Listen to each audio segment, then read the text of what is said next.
Oh my gosh. Cool. We are here to everybody in the world. Yeah. We're here with Rachel. Rachel, where are you in the world? What city of the world are you in? I'm in Columbus, Ohio. Cool. We are too. I know you travel about the world a bit, so. Yeah, we're here for now. My fiance lives in State College, Pennsylvania. She's a softball coach at Penn State, but everything was canceled, so. Got it. So you're here. We're in Columbus for good, yeah. Cool. Yeah. Sweet.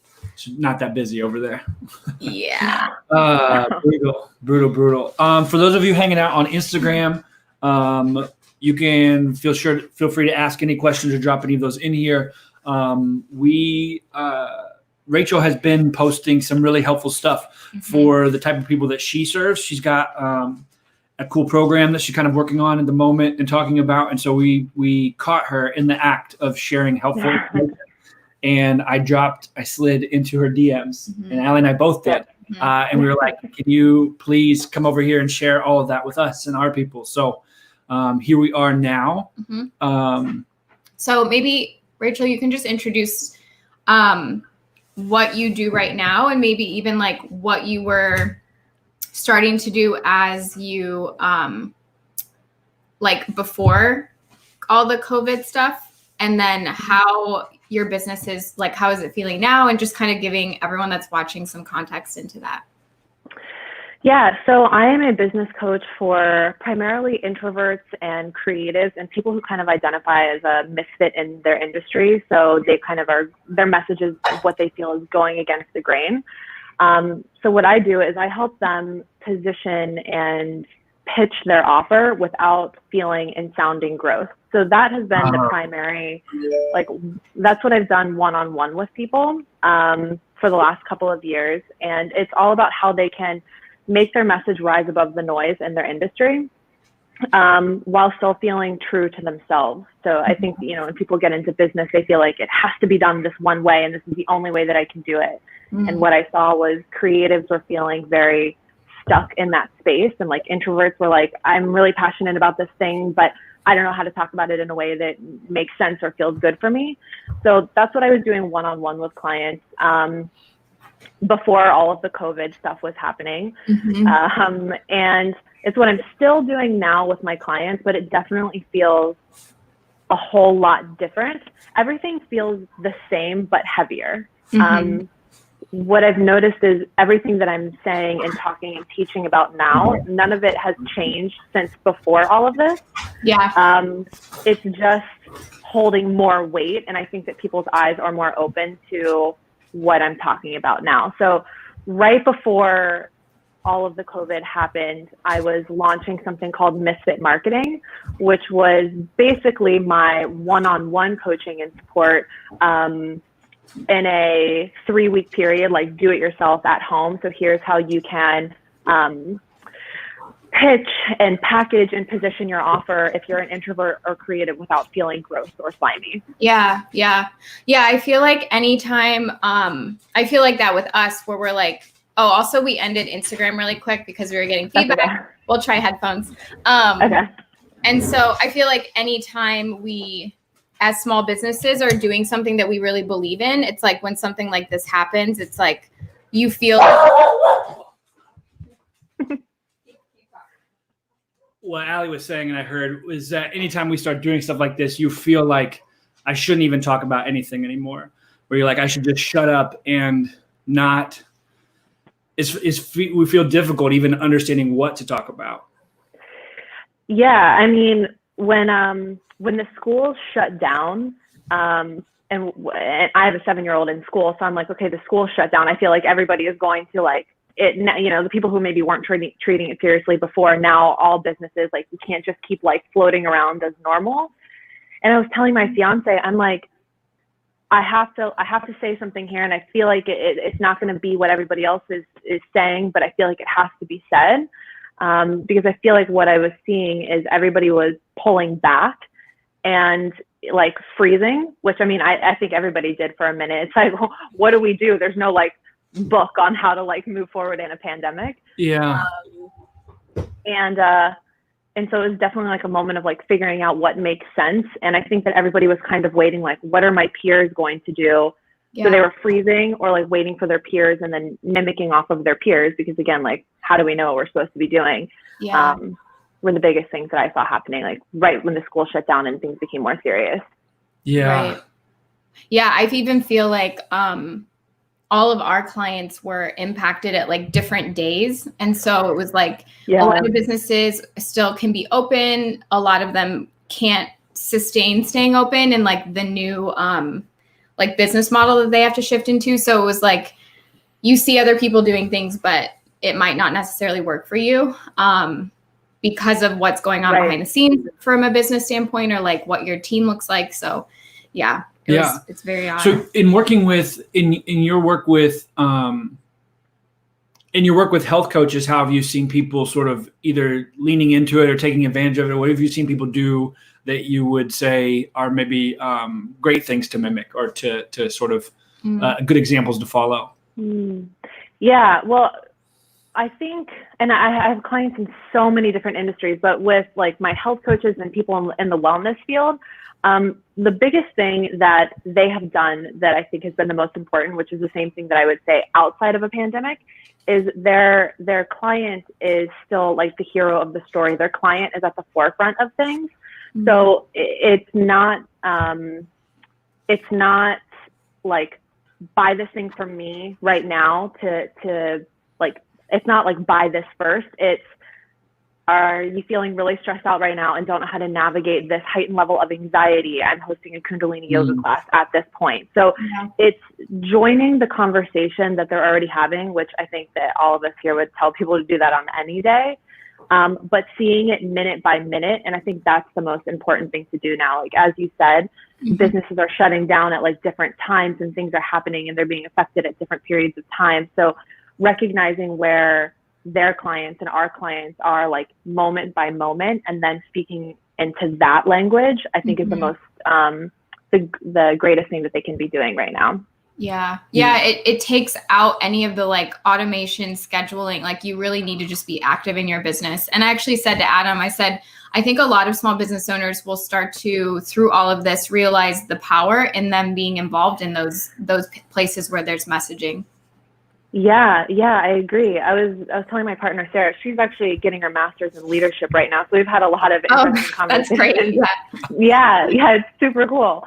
And we were talking yesterday about this, like, it's really easy to perform marketing or perform vulnerability, but in a pandemic, we can't just say things like, I see you, I feel you, or buy this thing because it's really cool. It's a whole nother level. It really is like, it's like empathy and action and vulnerability and action. And I think like the leaders and the entrepreneurs who are going to thrive right now, well, not thrive, but make it out of this, are going to be people who can like join in these like messier conversations of not having like the automations to fall back on, or, you know, here's a script and this is how I can close a sale. Like, I don't feel like scripts are going to serve us the best right now. Yeah. One of the things that we had even noticed, and it just sort of like echoes, you find it in this moment is true, but it's been true for a bit anyways, I think, is as we had helped over the last couple of years, people try and like manage their social media specifically or their marketing. We had worked on getting into sort of this like the schedule or automation or figuring out how to sort of distribute content across everywhere without needing to try very hard. And you saw a lot of software platforms that are like, here's sort of like your generic social content. You can just repost it all. And it made it easy to do. But even as we started using those things, and we would have a team of copywriters and designers and photographers and people doing like very meaningful content within that sort of framework, it's less effective than actually being part of the conversation. It's like the difference between, if you could imagine going to a party and like slapping a poster on the wall to be like, check me out, or versus having really meaningful conversations with people one-on-one. And if you're good at working that room, or if you're good at listening and then having a relevant conversation, even if you're not selling anything, you still just be there. You can like further that relationship a lot better. So I noticed one of the things that I am also a fan of is you talk about making your customer the hero of the story. What are some examples of maybe how you see that work well or not well? And that could be in the middle of COVID or maybe in general, how you've seen maybe people do that or how you've seen people sort of trip over themselves. Yeah. So one really great thing that I saw on Facebook ad the other day, I forget the company, but it was like kettle broth or some kind of like broth, like canned like soup.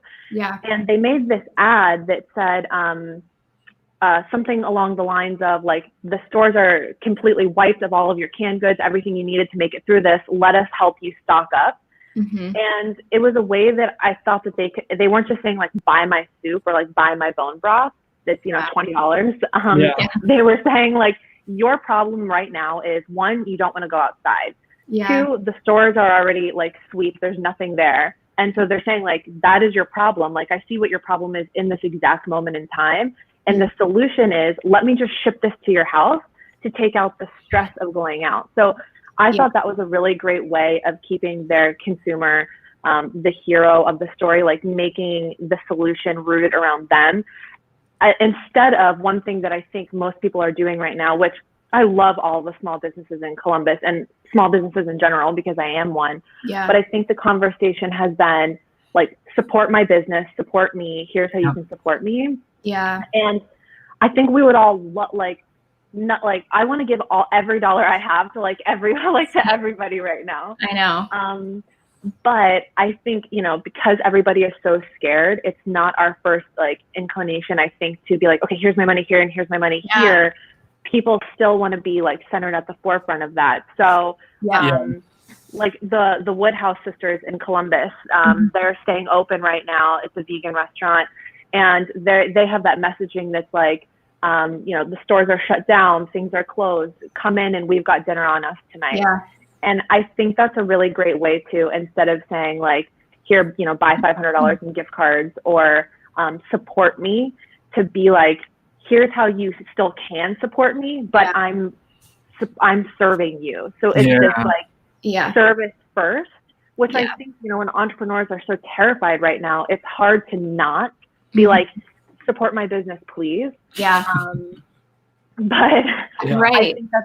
I think it's a really great way that you can join the conversation of, even if you are scared, it's like, how can I move through service as always? Yeah. Because then they are still seen, like it's still about them, and it makes them have this, like, it's like opening up the door to them, and they're like, oh, now I'll walk in. Versus kind of like putting up like, walls, and you're making them like maze their way in. Like, why does it matter to them? Right. Yeah. Right. I'm going to pull up, we had a question on Periscope on Twitter on Periscope from Michael Yoder, who is a friend who I used to play football against back in the day. He was in tour at high school, and now he helps a lot of businesses and brands get their sort of media and content out. Does a lot with podcasting. But this is a question he asked. So how do you market to new clients? So how do you talk to people maybe you don't have a relationship with, while also remaining sensitive to this? And I think, one, you sort of advise people on this. I think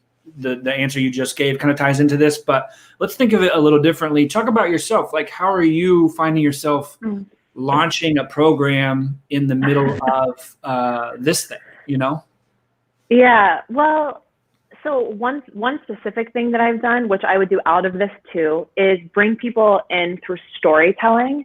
Mm-hmm. So a specific email that I sent out the other day was there's a scene in The Parent Trap where Meredith Blake, the mean stepmom, says to Nick Parker, like, it's me or them. And he like looks at his daughters and then looks at her and then he says them. Mm-hmm. And so I reference this to how people are navigating their business right now.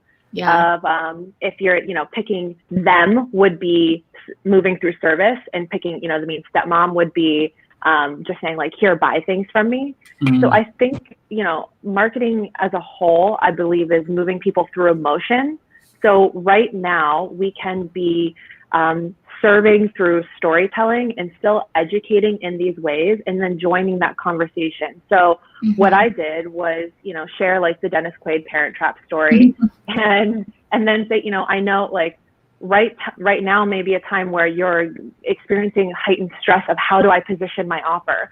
That's what I'm going to teach you how to do inside of Misfit Marketing. Yeah. So leading people through that story of this one thing that relates to that core offer that you have, and then making it make sense. So if I had like a do-it-yourself program on like pricing your offer, and I just said, and buy this now, it wouldn't make a whole lot of sense.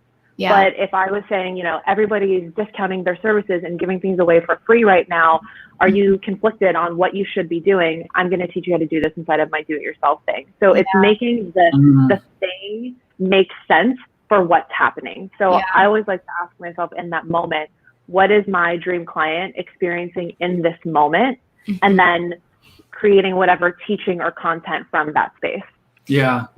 And really quick, I've seen, I think you talk about in the past, like not trying to freak people out, but also really try to, I like what you said, which is like envision that ideal client and think about the things that they're actually confused about, or maybe they want help with. So one thing that we tried to do this week was just like, we'll just listen to your questions and try to give you resources. Because at the end of the day, I don't want to point people in the wrong direction, or I don't want people to go in the wrong direction by listening to someone else who's using some of those fear tactics, or like, you know, thinking through what partner do I want to trust. I think it's like, how can I just be helpful? Yeah, I think that I resonate with that, in that what Allie and I did over the weekend is we sat down and right when the weekend hit, and I had sat as the sort of before shutdowns were happening, I had sat with the business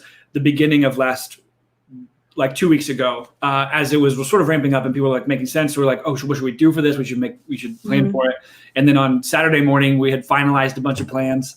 And then Saturday in the middle of the day, they were shut down. And then Saturday night, we like made different, like we did the whole thing like 3 times.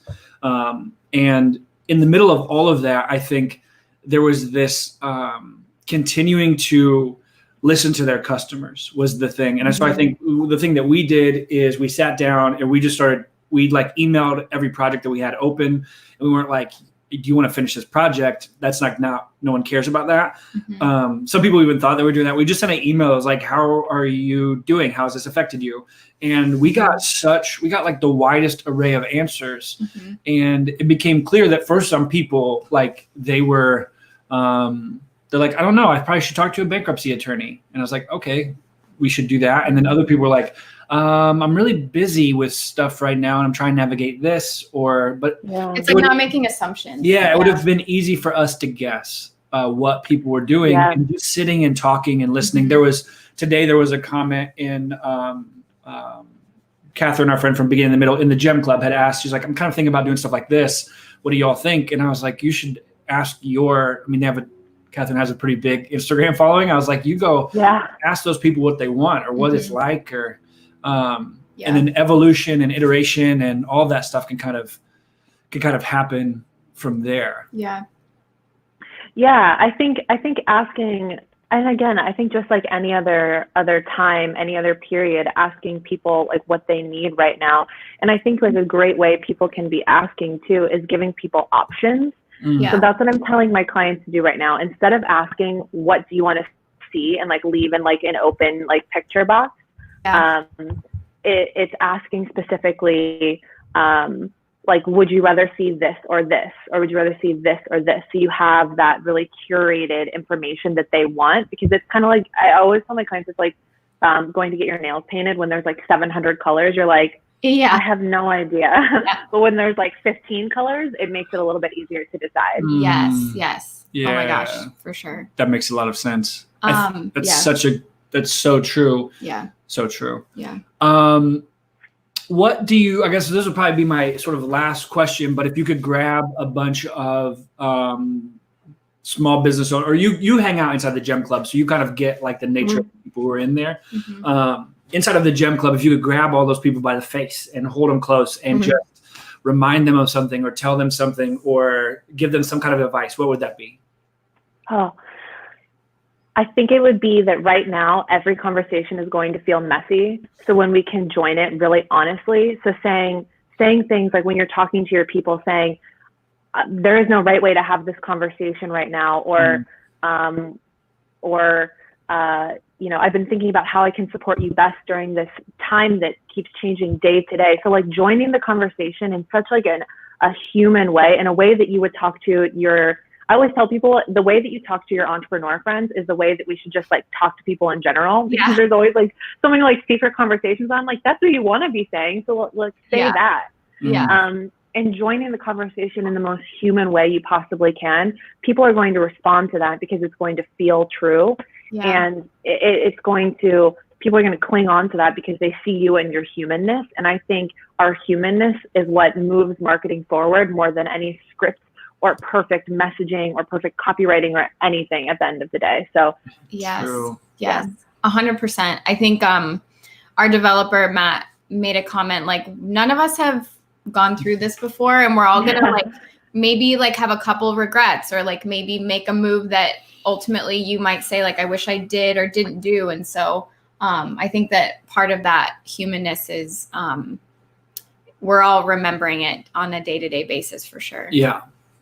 Yeah, definitely. And I think that, I've heard some people say things like, I just have to get through it, or I'm just going to push through it. And I'm like, I'm scared every day too. Like it's the unknown. And it's something, I think when we have a business, we're sharing something that's important to us with the world, which is the definition of vulnerability. And so I think there's like the vulnerability each day continues to expand. And I think that also acknowledging the discomfort that we are feeling and moving forward with that, knowing that there's going to be no absence of that. And that's the only way we can kind of move forward, I think is helpful too. Yeah. I know we said that was the last question. Is there anything that's helped you make your day-to-day feel a little bit more normal, or the new normal, or helped you feel grounded? Serving more than I normally do is feeling super helpful without burnout. So like I recognize like, what do I have a little bit more space for? So I'm going live with my one-on-one clients 2 times a week instead of once a week. And even adding something in where like we can all touch base as a group another time is feeling like something that's really grounding me. So I hate to say service, because I think a lot of people right now are going to reach burnout too fast, too soon. But I think that being of intentional service and not being of like comparison service, which right now people are going to be like, oh, they're giving something away for free, I'm going to do that too. Is feeling really helpful for me. I love that answer. That's awesome. Yeah. Because the comparison thing doesn't go away ever today. Just because there's a virus, it can feel. That's a good point. I hadn't even thought of that. No, that's really cool. Tell the people a little bit about your program and what is maybe inside of it for those who are curious or who resonate with kind of what you talked about today. How can they jump in further? Yeah, so Misfit Marketing is a 3-week program that people go through on their own this round right now, which enrollment ends tomorrow. There's going to be 4 live Q&A calls with me. But the point of it is, in the beginning, there's 3 phases. In the beginning, you'll learn what is growth marketing. So kind of like your barometer for marketing, what feels good to you, what doesn't. So you'll create this blueprint of how you will position and market your offer in the world. And then the second phase, it's all about actually implementing that and doing that. So kind of testing the waters out with the things that you've chosen and seeing, does this feedback feel good for me?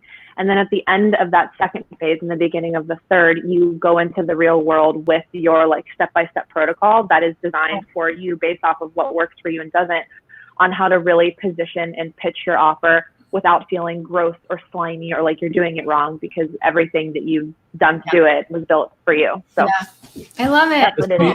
That's really cool. So relevant to our audience. We sat at the end of last year, which feels like 3 years ago. That was 8 years ago was the end of last year. We sat we did a big interview of a bunch of our top clients, and we asked them a bunch, and we sort of identified who our people were.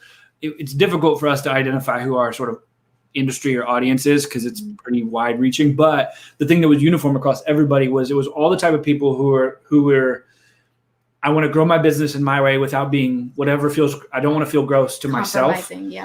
And if I do, I will just quit. Like there wasn't like either be gross or maybe don't be as gross. It was like, don't be gross or don't do it. And I can imagine that there's a lot of people who are maybe sitting on the sidelines or who are holding back a little bit because they don't know how to put something forward in a way that can feel authentic to them and doesn't feel gross, like you said, which I really love that. So very cool. Rachel, thanks for being on here. If anybody wants to learn more about Rachel, you can go to Rachel's website, rachelturner.com. You could probably hit Google on, there's some other famous Rachel Turner I found somewhere. I mean, I was Google searching images to drop into the thumbnail graphic for all this. And there's some other one that shows up. So not about that one. No, I just not her. Probably great. But yeah, you can find on all the social networks you're hanging out on, and on Instagram. I would say specifically, you're sharing a lot of this kind of information and content and help. It's just very useful. I preach a lot of these things myself, but I still love the way that you deliver it. I find a lot of value in it for myself anyway. So. Yeah. All good stuff. Thanks for hopping in the comments to the people who are watching. Stay safe, stay healthy, wash your hands, don't go out, stay locked down. Home. Stay at home. Keep taking care of other people. Yep. Bye. Bye. Thank you.